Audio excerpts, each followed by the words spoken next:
पाचवं तत्व आहे, चार अपाय भूमीबद्दल सुद्धा भगवान बुद्ध जाणतात. चार प्रकारची अपाय भूमी आहे. अपाय भूमी म्हणजे ज्याला मृत्यूच्या नंतर दुर्गती असं म्हणतात. सुगती नाही बरं, दुर्गतीला गेला तो, दुर्गतीला गेला, अकुशल गतीला गेला तर त्यालाच अपाय भूमी असं म्हटलेलं आहे. आणि अशा चार अपाय भूमी आहेत. हे फार डीप आहे. हे वरवरचं फक्त ऐकून घेतो आपण, ते समजणं थोडंसं कठीण आहे. पण किमान आपण ऐकून घेतलं पाहिजे, समजून घेतलं पाहिजे की बुद्ध लोकविदू कसे आहेत. 31 प्रकारचे जे लोक, जे तुम्हाला मी आता सांगितलं 31 प्रकारचे लोकभूमी आहेत, तर 31 प्रकारच्या लोकांपैकी हे 4 लोक आहेत, 4 भूमी आहेत. कोणते कोणते? त्याला म्हटलेलं आहे 4 अपाय भूमी. जसं नरकभूमी, प्रेतभूमी, पशुभूमी आणि असुरभूमी. फार फार डीप आहे. फक्त समजून घ्यायचं आपलं, वरवरचं किमान होईना एवढं तर आपल्याला समजलं खूप झालं. हे अपाय भूमी आहेत की मृत्यूच्या नंतर जर एखादा व्यक्ती जीवनभर अकुशल कर्म करतो, महापाप कर्म करतो, तर मृत्यूनंतर त्याला सुगती कधीच मिळणार नाही. तो अपाय गतीलाच जातो, तो दुर्गतीलाच जातो. ते ह्या 4 प्रकारच्या दुर्गतीबद्दल भगवान बुद्ध सुद्धा सांगतात. भगवान बुद्धांनी देवदत्ताबद्दल सुद्धा सांगितलं, कारण देवदत्तांनी त्याच्या जीवनात सर्वात महापाप कर्म केले होते, महापाप कर्म.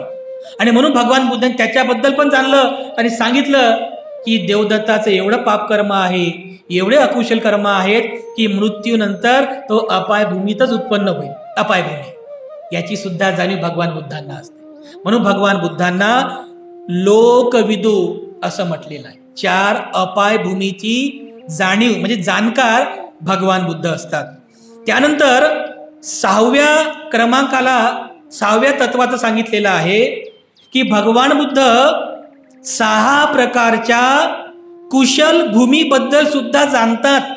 कुशल भूमी, आपले जे हे मनुष्य लोक आहे, या मनुष्य लोकाच्याही नंतर 6 प्रकारच्या कुशल भूमी सांगितलेल्या आहे, ज्याला बुद्ध तत्वज्ञानामध्ये देवता लोक असं म्हटलेलं आहे. देवता म्हणजे ते आणू नका डोक्यात आपल्या, जे पारंपरिक देव आपल्यासमोर उभे केले ते देव आपल्या डोक्यात आणू नका. कारण देव ही संकल्पना बुद्ध तत्वज्ञानामध्ये फार वेगळी आहे. ते चमत्कार करणारे, हवेत उडणारे वगैरे ते देव नाही आहे. कुशल लोक, जिवंतपणी जे लोक हयातीमध्ये कुशल कर्म करतात आणि कुशल कर्म केल्यानंतर मृत्यूच्या नंतर त्यांचं चित्त ज्या कुशल भूमीमध्ये उत्पन्न होते त्याला म्हटलेलं आहे कुशल भूमी, अर्थात देवता भूमी. मग चातुर महाराजिक देवता आहे, तावतीस देवलोक आहे, तुषिता देवलोक आहे, हे सगळं स्पष्ट केलेलं आहे बुद्ध तत्वज्ञानामध्ये.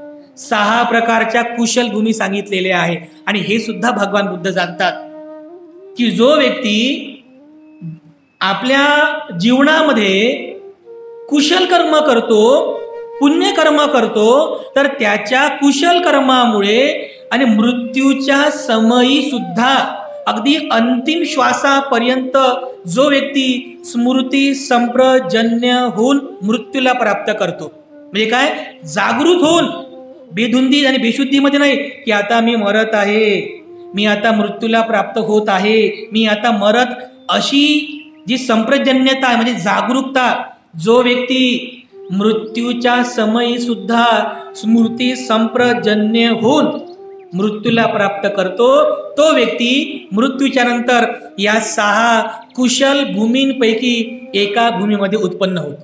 त्याला 6 प्रकारच्या देवता भूमी असं म्हटलेलं आहे. हे 31 भूमींपैकी या सुद्धा 6 प्रकारच्या देवता भूमी आहेत. त्यानंतर 7व्या क्रमांकाला 7वं जे तत्व भगवान बुद्ध जाणतात त्याला म्हटलेलं आहे ब्रह्मलोकाबद्दलची जाणीव. बुद्ध काळात पण ब्रह्मलोक होता, ते आपण आजही पाहतो ना. तो ब्रह्म आहे की नाही, तो ब्रह्म नाही, त्याला ब्रह्म म्हटलेलं नाहीये. मी पुन्हा पुन्हा यासाठी सांगतो कारण हे शब्द उच्चारले की आपल्या डोक्यामध्ये फक्त एकच येते की तेच नसेल, त्याचा आणि याचा काही संबंध नाहीये. अगोदर मी तुम्हाला सांगितलं की अगोदर जे जुनं जे आहे ना ते सगळं फॉर्मेट करून टाका, सगळं फॉर्मेट करा. बुद्धिझम मधल्या या शब्दांच्या संकल्पना फार फार वेगळ्या आहेत.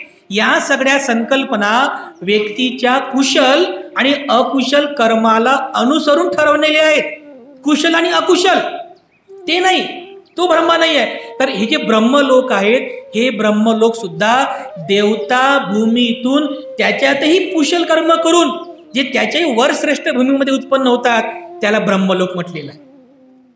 ब्रह्मलोक त्याला म्हटलं जे कुशल कर्म करतात.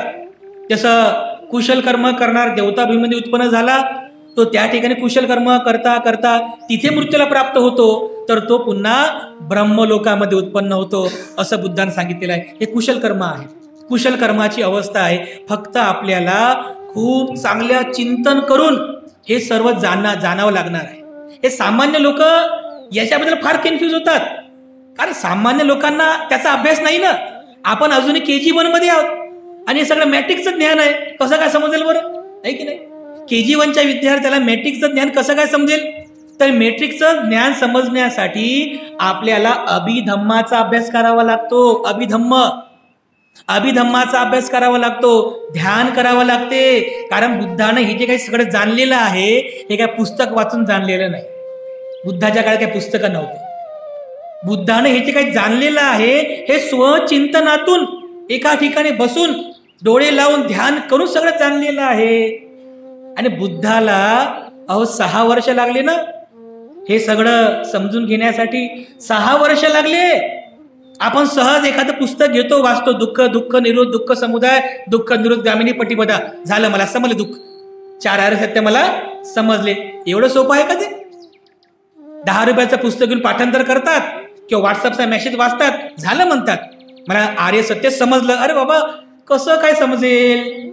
त्या पुस्तकामध्ये थोडी आहे आर्य सत्य, प्रवचनात थोडी आहे आर्य सत्य, CD व्हिडिओज याच्यामध्ये आर्य सत्य थोडी आहे. याच्यामध्ये आहे ना. हे कुठं जाणलं आपण? याच्यामध्ये खरं जाणलं का आपण? त्याची जाणीव केली का नाही आहे? अजूनही आपण धम्म परियत्तीवरच आहोत. धम्म पटिपत्ती बाकी आहे, धम्म पटिवेदन बाकी आहे की नाही? लोक असं करतात. बुद्धानं हे स्वतःच्या चिंतनातून जाणलेलं आहे. स्वचिंतनातून डोक्यापासून पायापर्यंत जे जे काही आहे ते सगळं इथं आहे. आणि बुद्धानं स्वचिंतन करून हे सगळं जाणलेलं आहे. म्हणून जे लोक ईशा शब्दांबद्दल अनभिज्ञ आहेत त्या लोकांना कन्फ्यूज होणे अभ्यास करावा. त्या लोकांनी अभ्यास करायला आवश्यक आहे. तर त्यांना ह्या सगळ्या कन्सेप्ट ज्या आहेत ह्या हळूहळू का होईना समजून येतील. ब्रह्मलोक म्हणजे कुशल लोकांचं चित्त. कुशल लोक जे मृत्यूच्या नंतर जिथे जे चित्त उत्पन्न होते त्याला ब्रह्मलोक म्हटलेलं आहे. मग रूप लोक असेल, अरूप ब्रह्मलोक असेल, या सगळ्या सत्वांबद्दल सुद्धा भगवान बुद्ध जाणकार आहेत. त्यांना सुद्धा जाणीव आहे की कोणतं सत्व मृत्यूनंतर देवता भूमीमध्ये उत्पन्न होते, कोणतं सत्व मृत्यूनंतर रूप ब्रह्मलोकात उत्पन्न होते, कोणतं सत्व मृत्यूनंतर अरूप ब्रह्मलोकात उत्पन्न होईल.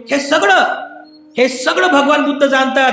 म्हणून भगवान बुद्धांना लोकविदू म्हणजे या संपूर्ण 31 प्रकारच्या लोकांचं विदित ज्ञान ज्यांना आहे म्हणून भगवान बुद्धांना आपण लोकविदू असं म्हटलेलं आहे. त्यानंतर 8व्या क्रमांकाला सांगितलेलं आहे भूत, भविष्य आणि वर्तमानाचे सुद्धा जाणकार असतात. एखाद्या सत्वाचा भूतकाळ सुद्धा भगवान बुद्ध जाणतात. एखाद्या सत्वाचं भविष्य सुद्धा भगवान बुद्ध जाणतात की मृत्यूच्या नंतर त्याला कोणती गती मिळेल. बुद्धाने जाणलेलं आहे, हे बुद्ध जाणतात. बघा अनेक असे उदाहरणं आहेत की त्या उदाहरणामध्ये भगवान बुद्धांबद्दल असं सांगितलेलं आहे की भगवान बुद्ध सकाळच्या प्रहरी जे ध्यान करीत असत तर ध्यान करीत असताना ते चिंतन करायचे आपल्या आजूबाजूचं. जिथे कुठे विहार करीत असत आजूबाजूचे चिंतन करायचे की या आजूबाजूला असं कोणतं सत्व आहे की जे सत्व आज धर्मचक्षु उत्पन्न होणार आहे. कोण आहे असं?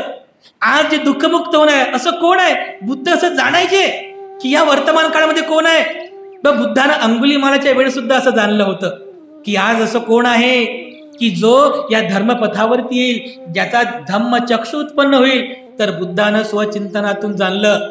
अंगुलीमालाचा भूतकाळ सुद्धा भगवान बुद्धाने जाणला की त्याचे किती हिंसक कर्म आहेत, त्याने किती हिंसा केली. परंतु भगवान बुद्ध हे सुद्धा जाणतात की जर अंगुलीमाल भिक्षू झाला, ध्यान मनन चिंतन झाला, तर मैत्री भावनेमध्ये सर्वांमध्ये अग्र होईल.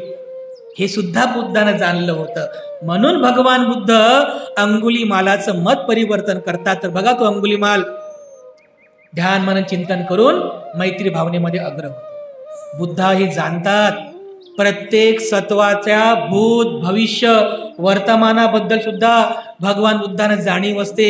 म्हणून भगवान बुद्धांना म्हटलेलं आहे की भगवान बुद्ध भूत भविष्य आणि वर्तमान काळाचे सुद्धा जाणकार आहेत.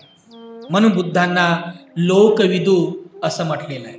आणि त्यानंतर 9व्या क्रमांकाचं जे तत्व आहे की जे तत्व भगवान बुद्ध सुद्धा जाणतात, ते तत्व आहे नव सत्तावासा भूमी.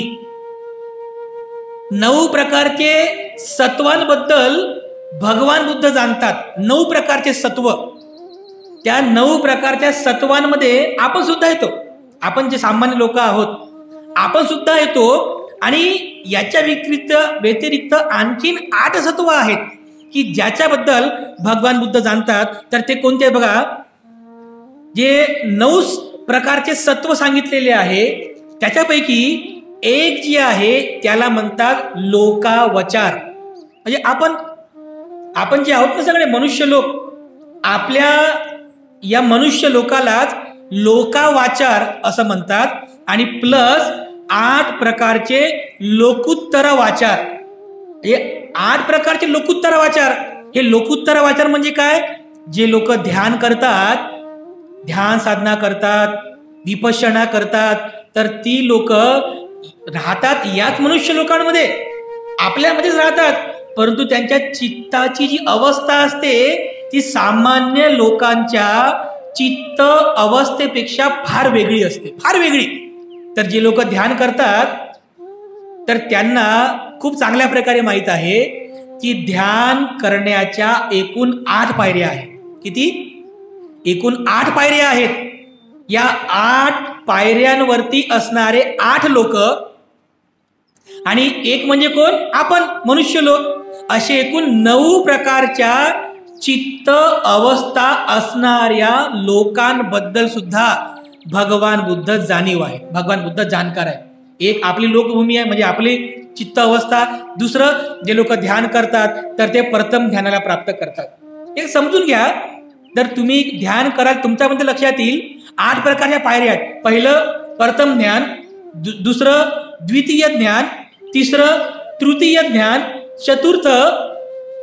चौथं चतुर्थ ज्ञान. 4 प्रकारचं ध्यान झालं की 5व्या पायरीला असते आकाशंचायतन. त्याला म्हटलेलं आहे आकाशंचायतन भूमी. 6व्या क्रमांकाला आहे वियानंचायतन भूमी. 7व्या क्रमांकाला आहे आकिंचनायतन भूमी. आणि 8व्या क्रमांकाला आहे नेवसय्या नासय्या आयतन भूमी. हे शब्द थोडेसे कठीण आहे, त्याचं काही जास्त मी स्पष्टीकरण करणार नाही. थोडं होमवर्क मी तुम्हाला पण देतो ना, तुम्ही स्वतः कधी कधी अभ्यास कराय काय आहे म्हणून, आहे की नाही. ध्यान कराल तेव्हा तुम्हाला समजेल. हे 8 प्रकारच्या पायऱ्या ध्यानामध्ये, प्रथम ज्ञान, द्वितीय ज्ञान, चतुर्थ ज्ञान, आकाशंचायतन, वियानंचायतन, आकिंचनायतन आणि नेवसय्या नासय्या आयतन. हे 8 प्रकारची चित्त अवस्था असलेले लोक आपल्यामध्ये राहतात. बरं, आपल्यापेक्षा वेगळे नाहीये, पण त्यांची चित्त अवस्था वेगळी असते, आपल्यापेक्षा थोडीशी पुढे गेलेली असते. म्हणून हे 8 प्रकारचे चित्त अवस्था असलेले लोक.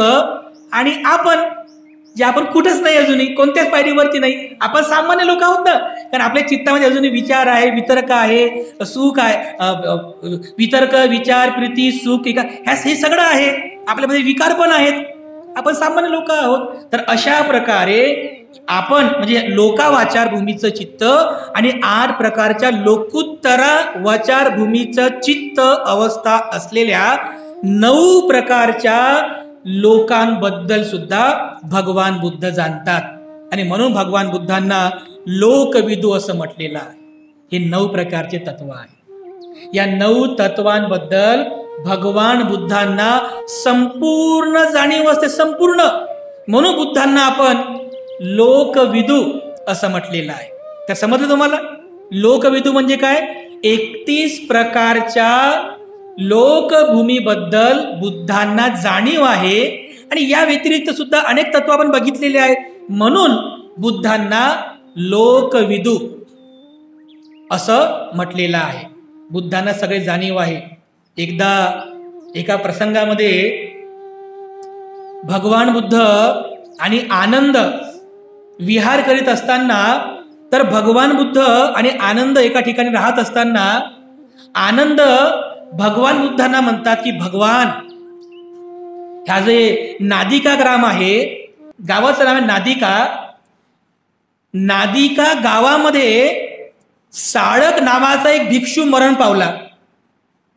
आनंद भगवान बुद्धाला म्हणत आहेत की भगवान, नादिका या गावामध्ये साळक नावाचा एक भिक्षू मरण पावला, नंदा नावाची एक भिक्षुणी मरण पावली, सुदत्त नावाचा उपासक सुद्धा मरण पावलेला आहे, सुजाता नावाची उपासिका सुद्धा मरण पावली, ककुथ नावाचा एक उपासक सुद्धा मरण पावला, कलिंग नावाचा उपासक सुद्धा मरण पावला, कटिसंभ आणि सुभद्र नावाचे सुद्धा उपासक हे मरण पावले भगवान.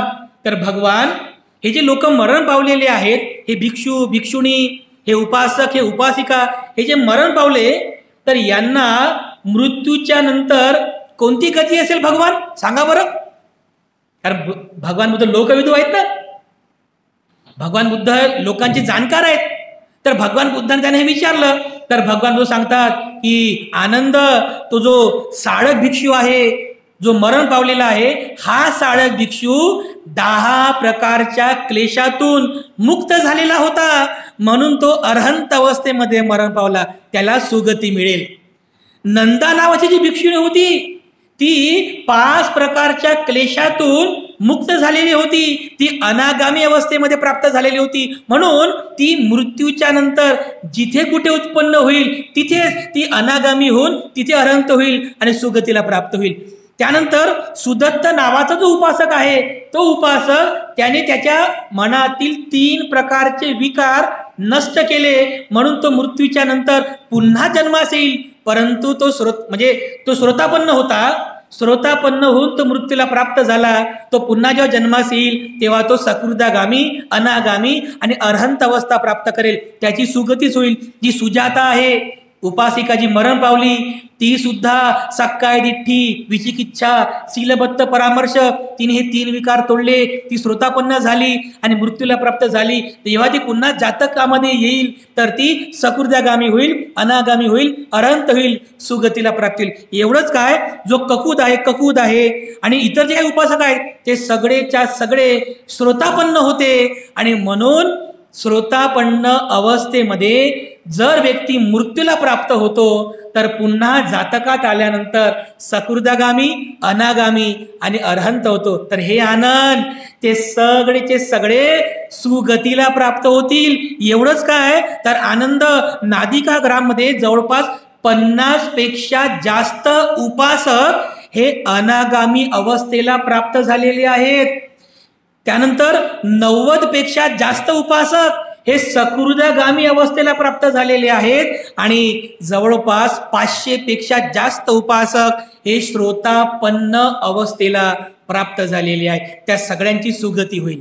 बघा, भगवान बुद्धांनी त्या नादिका ग्राममध्ये जिवंत असणाऱ्या आणि मृत्यूला प्राप्त झालेल्या प्रत्येकाची काय गती असेल, सुगती की दुर्गती, हे बुद्धानं त्या उपदेशामध्ये आनंदाला समजून सांगितलं.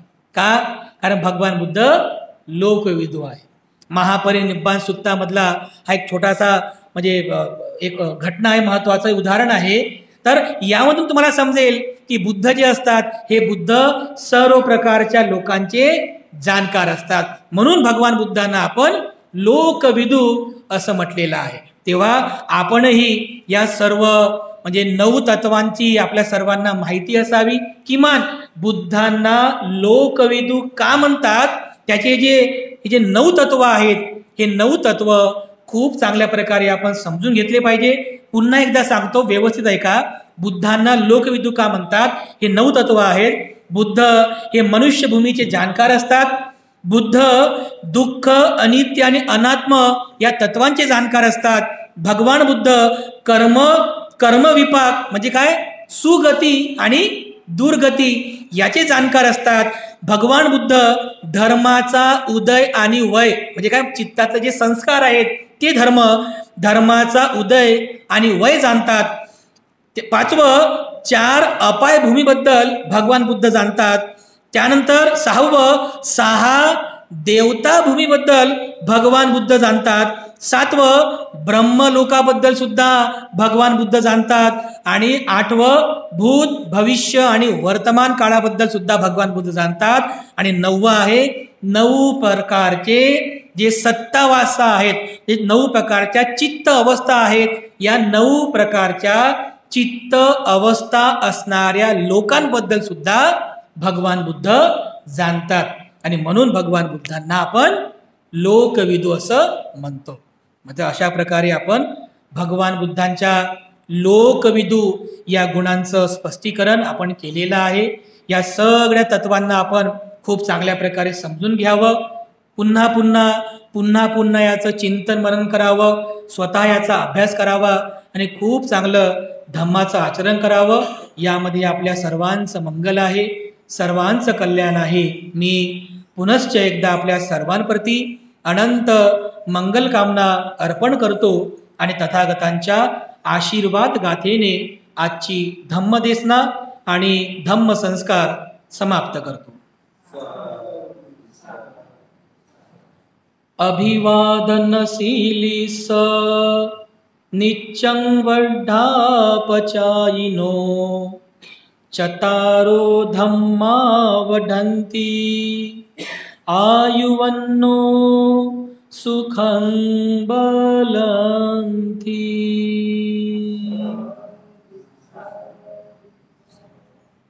बुद्धं नमामि, धम्मं नमामि, संघं नमामि.